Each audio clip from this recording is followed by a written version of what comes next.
morning everybody, welcome back to the channel. Welcome once again to Lydden Hill, where inevitably it's raining, it's cold, it's wet, and we're going racing. We're here today for my debut in the Nations British Rallycross Championship. I'm here in these machines. These are RX150 buggies. They're Honda Fireblade engines, ridiculously fast, don't have a lot of grip, rear-wheel drive, and like to go sideways. And basically what we're here to do today is have fun, go racing, do some more rallycross, and just enjoy ourselves, really.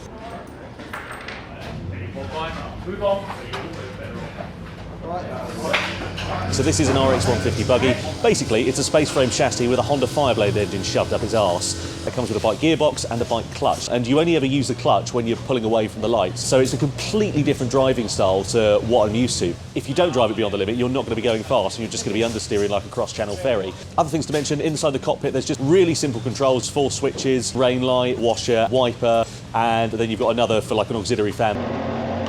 Rev counter also. The brake pedal is in the middle of the steering column, so you can either right foot brake or you can left foot brake, and I've never been in a car where you've had that sort of option before. And other than that, you've got a steering wheel, racing harnesses, a seat. It's pretty basic.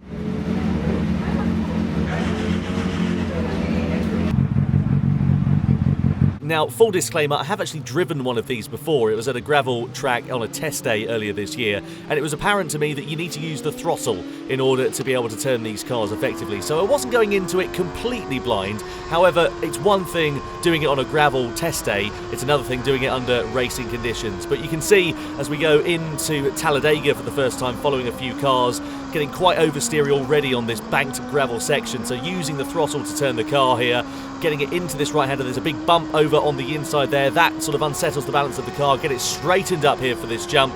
Over it now, bit of air, and then onto the tarmac. And the thing that I noticed straight away is obviously there's a lot of dirt being pulled onto the tarmac from that jump. So that's certainly something that I needed to consider once we got into racing conditions. You can see the cars in front though, all jostling here for position as we go down the sequential gearbox into the top of the North Bend. Onto the power, little bit of a slide coming through there as well. That's absolutely normal, and to be honest with you, getting this car sideways is very much how you've got to get the most potential out of it, basically. So it was a really good way for me to get used to these cars, especially at this newly reprofiled Lydden Hill circuit.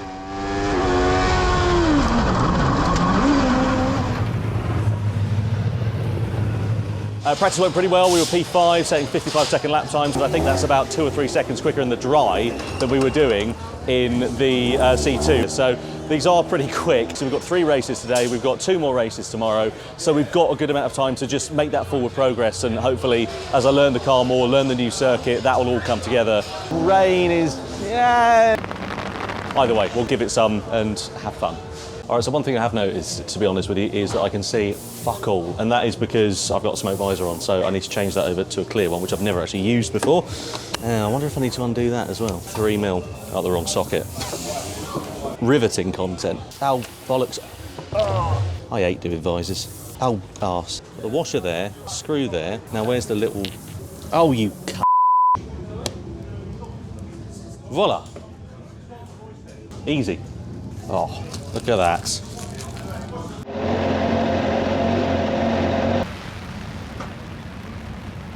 Very unpleasant.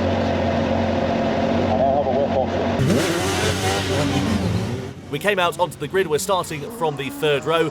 Bit of wheel spin to clear the tyres and just try and give us a little bit of heat as we lined up ready to go. Now, of course, it's all about the start in Rallycross. In the front-wheel drive Citroen C2 that I've raced before, I've not been brilliant at getting them away from the lights, but in these RX150 buggies, there's a bike clutch. They're very tricky to get off of the line, but we amazingly managed to get away surprisingly well. That was aided by a couple of drivers not quite getting the launch they needed from the lights, and as we went into Talladega for the first time, you can see that there was a lot of mud, and by a lot of mud I really mean that. I could not see a thing in front of me, but amazingly we managed to get ourselves up the inside into 2nd place. However, it was really boggy and muddy on the outside. We got onto the lock stops and dropped about 3 or 4 positions as we struggled with momentum. There were incidents everywhere coming off of the jump as we just tried to thread our way through the chaos that was unfolding.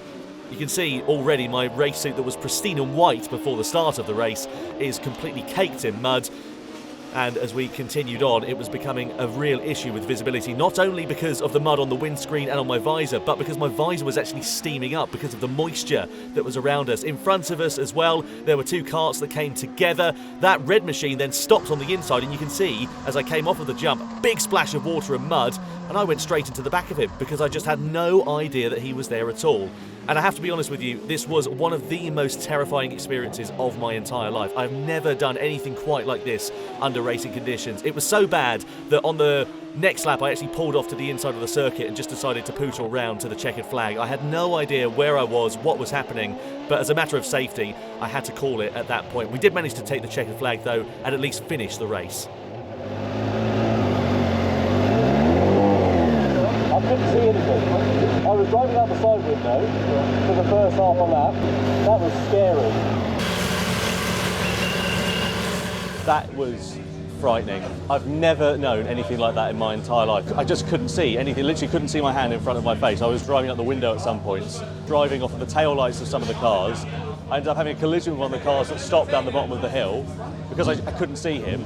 I had another collision with another car up the hill, another lap, because he was on my outside and I could not see a damn thing. I can't even begin to describe what that's like. I mean, my suit was white. I pulled off hoping it was the last lap. It turns out it was the penultimate lap, so I finished dead last in that one. I've hurt my pride a little bit as well, but other than that, good all round.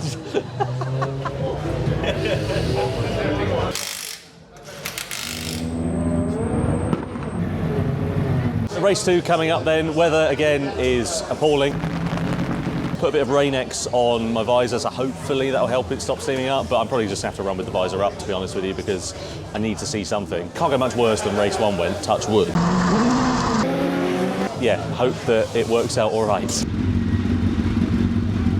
Time for race 2 then here at Lydden Hill, and I was hoping that track conditions would improve over race 1, but unfortunately that proved not to be the case, and it was torrentially wet. We got away from the lights pretty well as we headed into Talladega for the first time. We were of course starting at the back of the grid. We made good forward progress, but unfortunately, like the green machine that was heading into the city centre in Canterbury by the looks of things, we ran wide, lost a lot of time and a lot of places as a result of that. You can see visibility was once again the talk of the day, and we couldn't see a damn thing. Unfortunately, the GoPro that was facing forward also bit the dust, which is going to make telling the story of this race a little bit more tricky because it's mainly going to be from this onboard shot and from a few external shots. But what I can tell you is that I actually really enjoyed my time out on track here in the second race. We were fighting in about 4th or 5th place over the course of this one after we recovered from the start line shenanigans.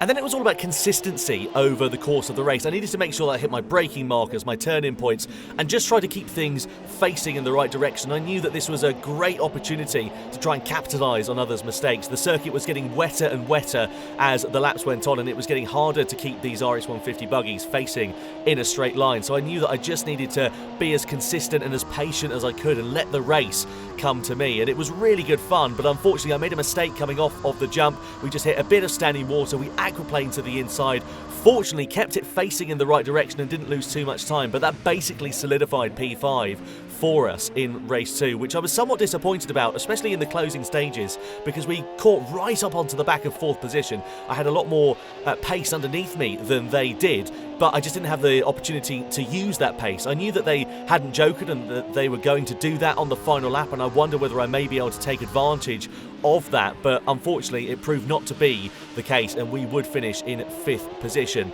As you can see though, it was just a case of survival. But it was enjoyable though, in the same token. I had good fun. It was nice to be fighting with some regular drivers in the RX150 Championship and just enjoy myself above anything else. It really gave me a bit of confidence coming into the final race of the day, which of course would be our first ever nighttime race in Rallycross.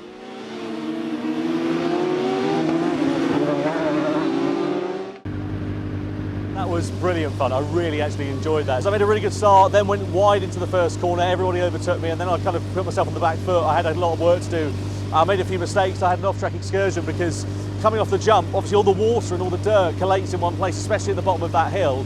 And I came off and I just aquaplaned straight onto the grass on the inside. So it was a messy race. I mean, there was a lot going on. I was just pipped to the line because somebody went joker on the last lap. And the thing is, the joker's supposed to cost you a bit of time, and that is actually pretty bloody quick. But yeah, I'd say I had so much fun during that. That was great. That's what I came here to do, was to have fun. So yeah, let's have more of the same for Q3 later on.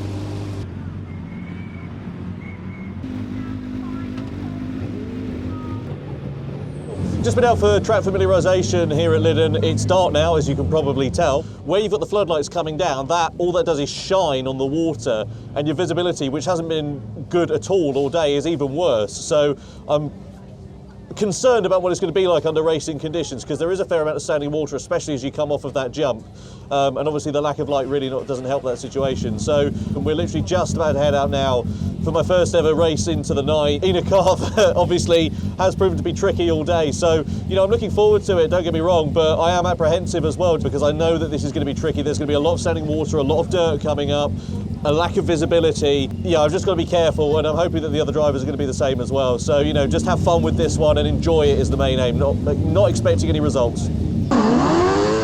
Now, I know what you're thinking already. Surely he can't moan about the fact that he can't see anything again. Well, yes I can, and yes I will. Of course, it's night time. I couldn't see a damn thing. There's no lights on the front of these RX150 buggies, and unfortunately, it proved to be a dog's day at the office for our third race as well. We made a terrible start away, and we were languishing right at the back of the field. My pace was absolutely nowhere, and I knew that I just needed to survive this one. I had an off-track excursion coming through the final chicane before we came across the line. Got a big tank slapper going through there, had to go off on the grass and then basically rejoined at the middle of Talladega, so we were off track for a good sort of 20 seconds or so. To be honest, I was glad to see the checkered flag. Fuck me, that was sketchy. I just wanted to make it through that race, to be honest with you. I could see literally next to nothing, and it was so slippery out there. But, you know, my first night race, can't complain too much. You know, tomorrow looks like it's going to be much of the same in terms of the weather, so just got to try and build on what we've learned today, take that forwards into tomorrow, have some fun and increase the pace as well.